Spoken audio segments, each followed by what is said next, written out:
Imagine getting anyone to trust you from the first moment they meet you. That's exactly what happens when you learn how to establish a hypnotic rapport. And I'm gonna teach you just that. But here's the part nobody tells you. Most people think they're good with people, and they're completely wrong. I'll be talking about 6 major points. Just mastering one of them will have a drastic effect on every conversation you'll have. So imagine if you were to have all of them. And pay attention to the third one, because that's where most people mess this up without even realizing it. We'll first start with the most important part, which is something you'll be doing yourself. It's an altered state of mind I like to call state plus, and it's when you put yourself in a state where you want something for the other person instead of from them. Now, this sounds simple, but almost nobody actually does it. It might take you a while to get used to entering this state, but I'll give you a shortcut right now and make it easy and automatic for you to do so. That would be useful, would it not? And if you actually do this properly, you'll notice a difference in your very next conversation. So close your eyes if you can right now. And if it's not possible, you can always come back and do this exercise later. But keep watching, because what we'll go over next will be super useful to you. So close your eyes, take 3 deep breaths slowly and deeply, and allow your mind to further relax with each exhale. Let's start. Inhale and exhale, and feel the tension leaving your body.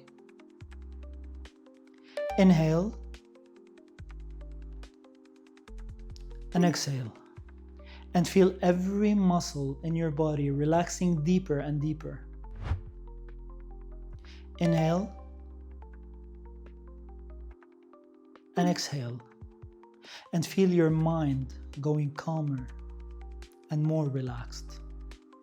And as you keep relaxing with every breath you take and with every word I say, notice how easy it is to follow along. Imagine sitting in front of you the character you love the most in the whole universe. The character you need to protect and love with all your being. It could be a person, family, a friend, or even a pet you adore.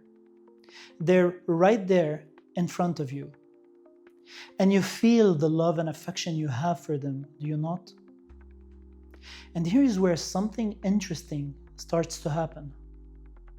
Imagine if that love and affection, that need to protect, has a color, any color you like, and it becomes visible, visibly coming out of you and surrounding them as if it were a hug made of color and energy, positive energy.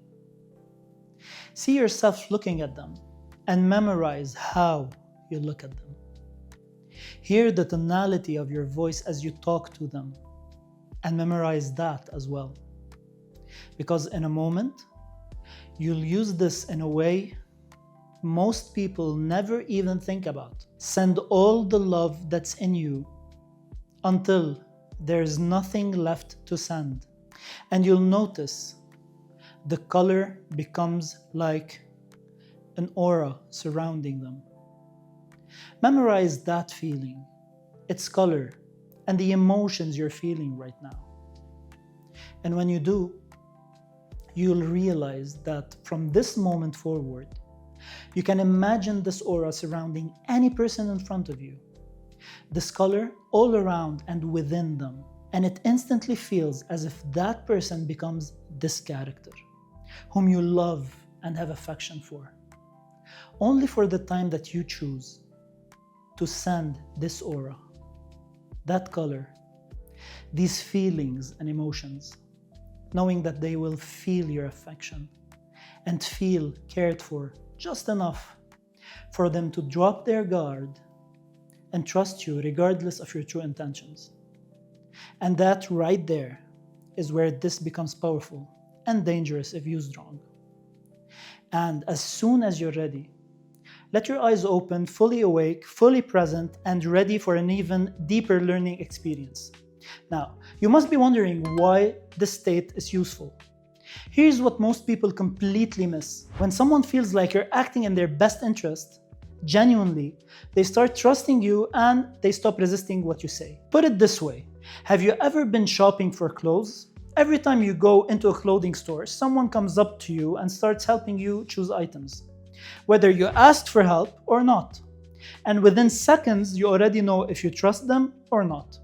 This can go in one of two ways. You either feel like you're being pushed to buy, like they're upselling you for their own benefit, or they make you feel like they genuinely want to help you choose what looks better on you. Which one will you trust? That's exactly my point. State Plus was the first point in building a strong rapport. The second point is context. And this one is subtle, but it controls how everything you say is perceived. Context is the frame you present yourself, your product, or your course, or whatever in. Imagine you enter a garage and someone walks up to you holding a hoodie, trying to sell it to you. It instantly feels wrong, even if the hoodie is good. Now, imagine something else. You walk into a room with a counter, a well-dressed woman sitting behind it, and a screen in front of her, a calendar full of small notes, people waiting quietly, and a door opens. Your name is called. You enter a room with medical posters on the wall, the smell of alcohol in the air, and a man in a white coat welcomes you. Now here's the scary part. You'll accept whatever this man tells you to do, without question, as long as it fits the context. Yes, he's a doctor, and we tend to believe everything and anything they say. But take that same doctor, put him in a clothing store, dressed casually, and suddenly, his words don't carry the same weight. The message is simple. Context controls trust, whether you're selling, teaching, or even going on a date. And most people sabotage themselves without realizing it. Point number 3, and this is where people either become magnetic or creepy, and it's matching and mirroring. It's when you mirror someone's behavior, gesture, tonality, breathing, speed, and overall demeanor. But there's a thin line between doing this well and making someone uncomfortable. Most people cross that line immediately. If you're a man and she's playing with her hair, don't copy it exactly, adjust it or skip it.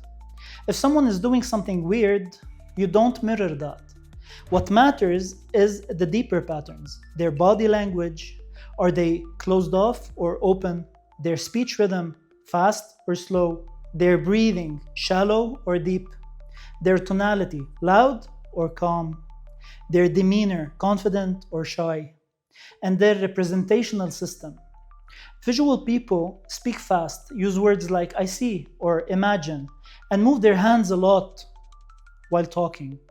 Auditory people are rhythmic. They say things like I hear you, that sounds right. Kinesthetic people are slower, calmer, and they say things like I feel or this feels right. And if you don't adapt to their system, you're speaking a different language without realizing it. Now, here's the transition most people fail at. Point number 4 is pacing and leading. Pacing is when you align with their perspective instead of arguing. You agree or partially agree. Then you introduce your own view. Because once someone feels understood, they lower resistance, and once resistance drops, you can lead. And remember this, every yes you get builds momentum. And once momentum builds, disagreement becomes difficult. Point number 5, and this is where things start getting interesting, is rapport hooks. And if you use this right, people will start chasing you in conversations. It's when you leave out information on purpose, just enough to create curiosity. For example, yesterday I had a really weird phone call. It was very awkward. And I was actually preparing something completely different for this video. But I changed my mind. Now, what happens? Your mind starts asking questions. What was the call? Who called? What was he preparing? That's a hook. And in a real conversation, people will come back to you just to close that loop. They do the work, and that builds rapport. Now that you've got an idea how to push your rapport past normal levels, let's talk about something most people completely ignore, and it's the signal recognition system. And if you don't get this right, everything else you're doing is weak. Because here's the uncomfortable truth. You think you're reading people, but most of the time you're guessing. You don't see reality. You see what you expect to see.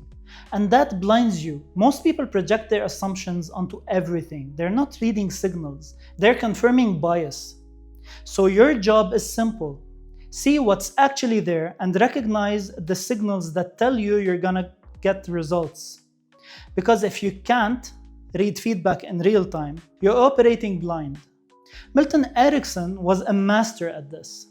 A woman walks into his office, sits down, and immediately starts resisting. I've seen hundreds of psychiatrists. You probably can't help me either. Standard resistance. He looks at her and says, "In a moment, I'll say something that will shock you, and you'll know I'm the right person to help you." Then he says, "How long have you been a woman?" That woman was actually a man. Everything was perfect, the voice, behavior, appearance, but one detail gave it away. When women grow up and develop, they subconsciously learn how to move around their chest without bumping into it. It becomes automatic. This person didn't have that pattern. At one point, he casually brushed across his chest in a way that instantly gave it away. One micro signal, that's all it took. Another time, he tells a doctor she's pregnant before she told anyone. Why? Because of micro changes, posture, movement, subtle physical shifts, things most people never notice. He did. Because he wasn't guessing, he was observing. And that's the level you need. Because once you develop this, you start seeing when someone is going into trance, when your words are landing, when resistance drops or spikes. And right now, you're probably missing most of it. But once you start seeing it, you can't unsee it. So start implementing these techniques one by one until they become automatic, until this becomes who you are. Because when that happens, you don't just communicate better. You become magnetic, more persuasive, more influential. And if you want to go deeper into conversational hypnosis, subscribe, turn on the notifications, and stay tuned.